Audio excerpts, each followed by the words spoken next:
When you live in a van, home is wherever you park it.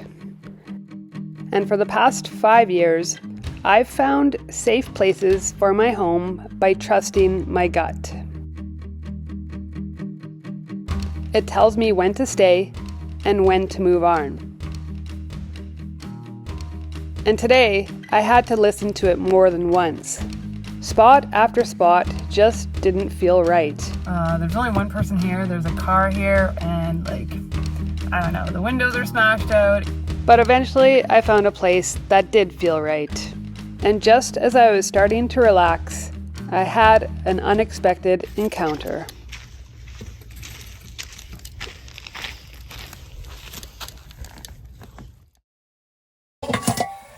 So I am trying to get myself all packed up here because I'm leaving this campsite basically because I do not feel safe. So friends and I got here Friday and spent Friday night and Saturday night here out in the desert, and for the long weekend I was planning on staying another day. Friends are leaving today, but I wanted to stay an extra day because it is raining on the coast, actually maybe 2 or 3 days.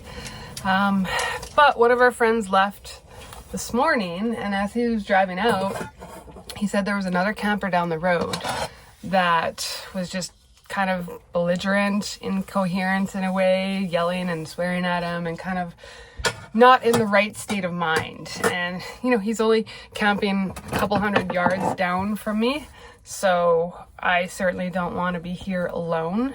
And I'm going to have to find somewhere else to go tonight. So I'm just going to pack up. The last of my friends are packing up as well, so we're going to head out together. And then once we get to the main road and we know we're past this camper that's concerning, I'm going to go to my destination and they're going to head to their home. So I think I'm going to head somewhere that I've never been before. It's very well known for the nomad lifestyle. It's called Bombay Beach at the Salton Sea.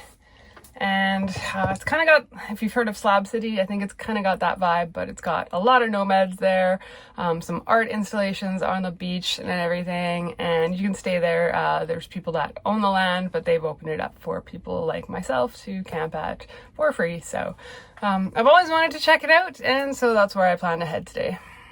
Yeah, it's just really unfortunate that this is how the weekend is ending, on this tone, with me not feeling safe, because we had a really good weekend. Sat by the campfire, just chilled out with friends, saw something flying in the sky that looked like maybe a SpaceX thing. I hate to have it end on this tone where I just don't feel like this is a good spot anymore and it's not a safe spot for me.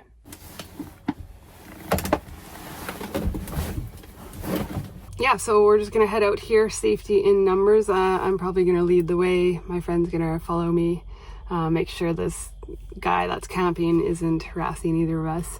And then just getting back onto the main road, actually there's a bit of a sketchy spot for my van because I have such a long overhang. I actually kind of scraped going up the embankment to the dirt road, and so hopefully I don't get hung up on my way back out.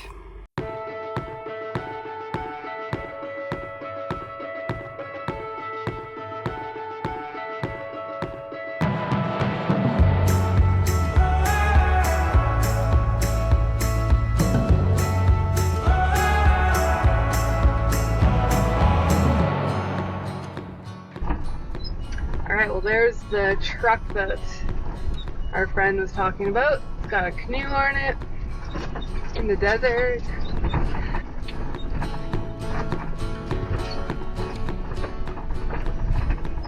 The only problem getting out of here is there's a bit of a hump to get back onto the pavement, and I don't have a ton of clearance on my van, so hopefully I don't scrape the rear end too terribly.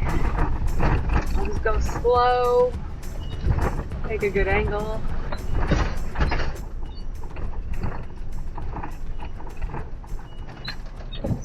Alrighty. Oh, it's not as bad as it was in the dark. Beauty! I didn't even scrape at all. Nice.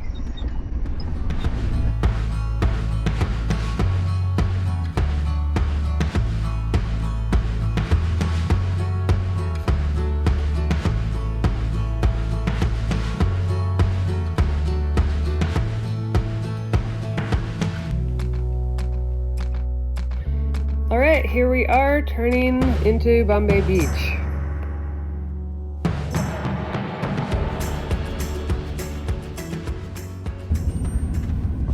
Yeah, this is kind of a unique little area for sure.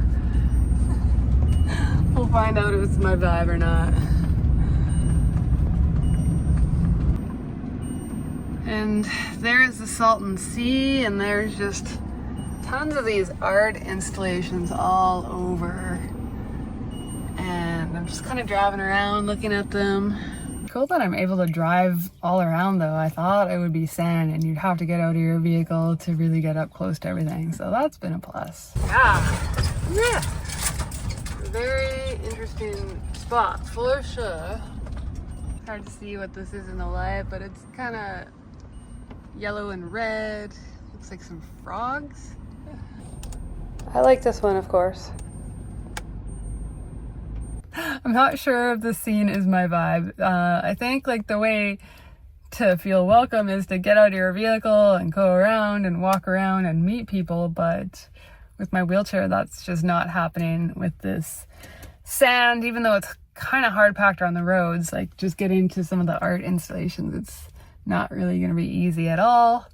Yeah, I kind of just feel like I'm glad I came to check it out and see what it's all about, but I don't know if I'm going to stay here. I don't know. We'll see. I'm going to keep driving around, look at some of the art, and then kind of make a decision from there. Yuck. Looks like somebody left a bunch of bottles of pee there. That's sad. Why would people do that? Just ruins it all. Yeah, like this is what you're supposed to be doing. You're supposed to be getting out and getting the cool pictures with the art and, you know, talking to the peoples, the locals, but that's gonna be a lot of effort for me to get out and explore that way. So according to iOverlander, this is like the designated area where you can park up, and it looks like there's a couple people that are like grouped together, and I could park here, but yeah, there's not a lot of space or privacy. So I think, yeah, I'm gonna just keep going down the road instead of feeling kind of out of place here, or, you know, it's not like I don't feel welcome, but it would be a lot different if I knew somebody else or was with somebody else and could go explore easily and meet people. But yeah, it's okay. Totally cool place to come and visit and see, but as far as staying here, I think I'm gonna go find somewhere else. But it's so cool. I'm sure the community is awesome. They're very welcoming of nomads, but yeah, just gonna be hard to get around and be social for me. So I'm at this camp spot that was just 10 minutes down the road from Bombay Beach, but there's lots of empty spots, but there's only one person here. There's a car here, and like, I don't know, the windows are smashed out. It is full of stuff, and they're the only one here. And it's pretty remote here, I guess. Like there's a highway there, but the campground itself is pretty remote. And so again, I'm not really feeling the vibe here, and it's not even really close to the water. So I'm gonna continue down the road again and see if I can find another spot to sleep. So yeah, there's just a little primitive campground here. I think it's $10 a night, but I'm really far from the water. And like I said, I'm not feeling the, you know, the vibe that there's just one other person here. I'm sure that, you know, they could be a perfectly wonderful person, but I'm just not feeling the vibes here. So on we go. Okay, I'm at another campsite and I'm liking the vibe here. So you can see the water, we're a bit closer to the water. There's a couple vehicles, they're really nice looking vehicles, and these ones are even from Canada, they're from British Columbia. So I'm gonna head back to the entrance and do the fee so I can stay overnight. So yeah, it's crazy. It's like $7 just to come here and park for the day, and only $10 to stay. So it's a pretty good deal. I don't mind paying for this at all. Okay. Oof. I have to try to do this without falling on my face. Oh dear. Okay. All right, now can I get level?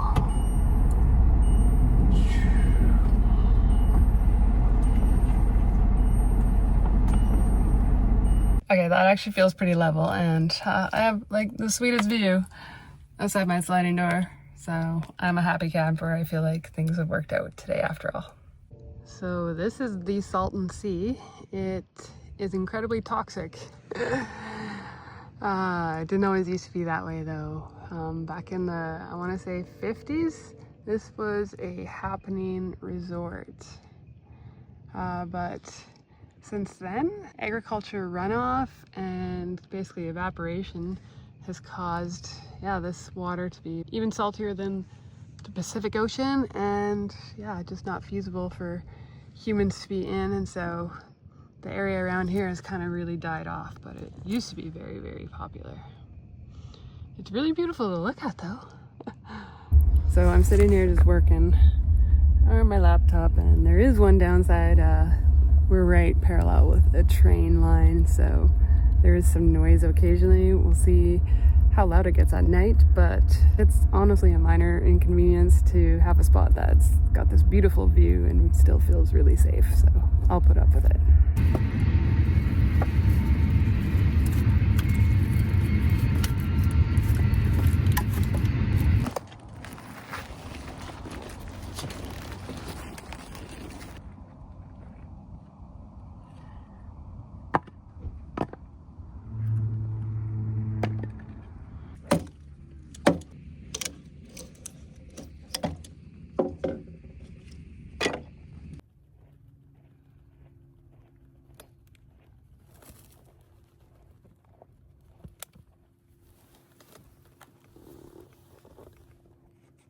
Let's go, baby. Let's get that big log going.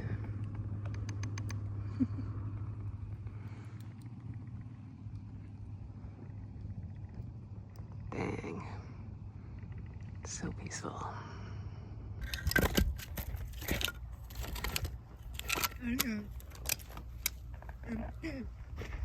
Oh yeah, communicate, yeah.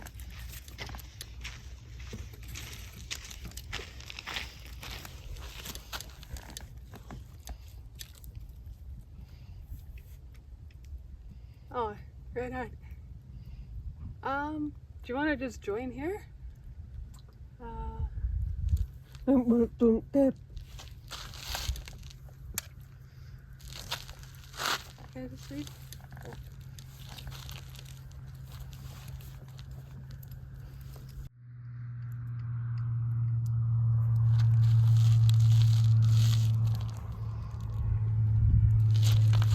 Spider-Man? Yeah. Oh yeah, sure. Yeah, help yourself. Yeah. Oh no, don't worry about it. Don't worry about it. Yeah.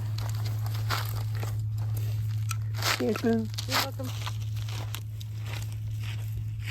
So I just got the fire going, and another camper walked up to me, and she said that she was deaf, and she typed out a message on her phone asking if I had any extra firewood. I guess her jet boil, she was running out of fuel for her jet boil, and I'm guessing she has to cook or do something. And so I typed on her phone, I said, "Hi, I'm Lisa, nice to meet you."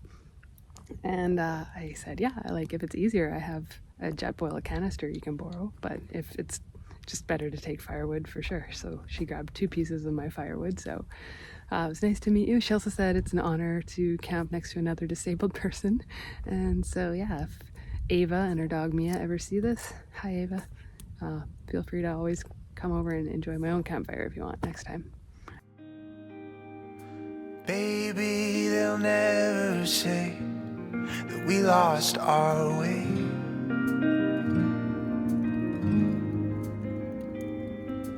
Baby, they can't ever say that we lost our way.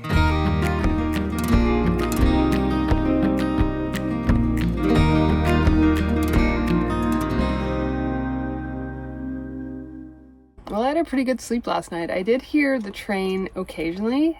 I would kind of just wake up and I could hear it, but then drift right back to sleep. So I don't think it bothered me much at all. It's a really windy day right now, so I'm kind of just sheltering in the van. But I kind of feel bad about last night when that woman Ava stopped by the campfire. I really wanted to invite her, and I kind of gestured that she could come join me at the campfire, but I should have, you know, typed it out in a note, but she did also kind of scurry off really quickly, so she probably just wanted solitude. But she is still camping here. She is not at her site. Her car is gone, but her tent is there. She's tent camping. So I'm just gonna write her a little note and leave it at her campsite, just saying she's welcome to come visit, and if she needs anything, or we're supposed to get some little bit of rain tonight, so if she wants to shelter in the van while it's raining. I know tent camping isn't great in the rain, so I'm just gonna leave her a little note to, yeah, just say that she's free to stop by and hang out. So it is super windy out and it might actually rain, so what I'm gonna do with this note is put it in this little jar that I never ever use and leave it on the picnic table. I wish I had some like candy or something to tuck in here as well, but all I have is a dark chocolate bar that's already opened, and yeah, that wouldn't be cool. All right, the note is left. The ball is in Ava's court now. Well, the rain is starting to come down. So far not too heavy, but should get a couple hours of a sprinkle. You guys, I just got an email from my neighbor. Let's see, it says, so she obviously got my message. Yeah, she actually makes magazines, like self-published magazines. And she's been car camping since 2017. She's from Seattle, and she's been on the move now for a little while. Yeah, I'm just gonna respond to her. I think we're gonna type back and forth to communicate. I did learn a little bit of ASL when I was in elementary school. I was actually in like a sign language club. But since my paralysis, my hands don't have great dexterity, and I can't even like do the alphabet or anything properly anymore.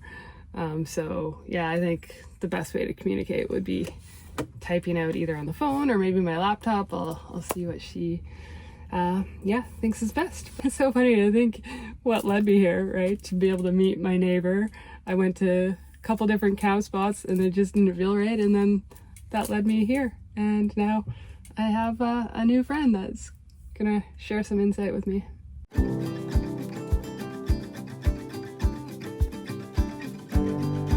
The next morning, Ava and her dog Mia came by my camp, and we were able to communicate by writing messages back and forth on our phones.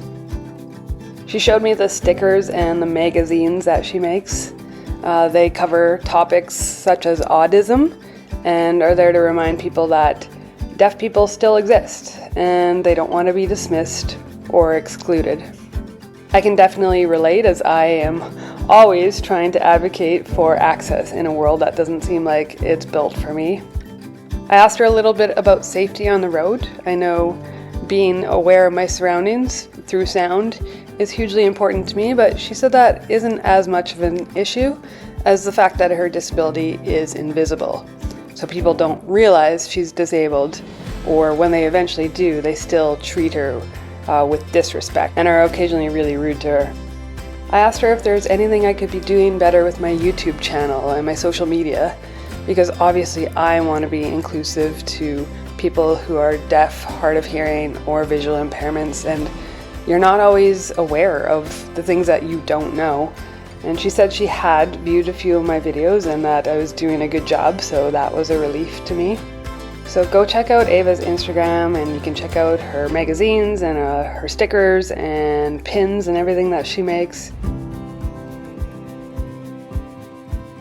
Overall, I'm just really grateful for all the things that led me to this camp spot, and to meet Ava, and to meet another person with a disability out there on the road, all on her own.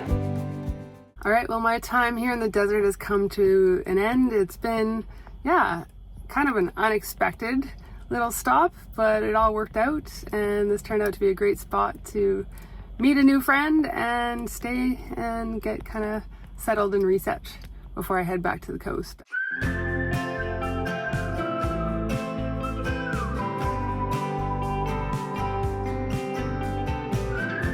Don't forget to hype, like, comment, subscribe, Keep it wheel, everyone. We'll see you in the next video.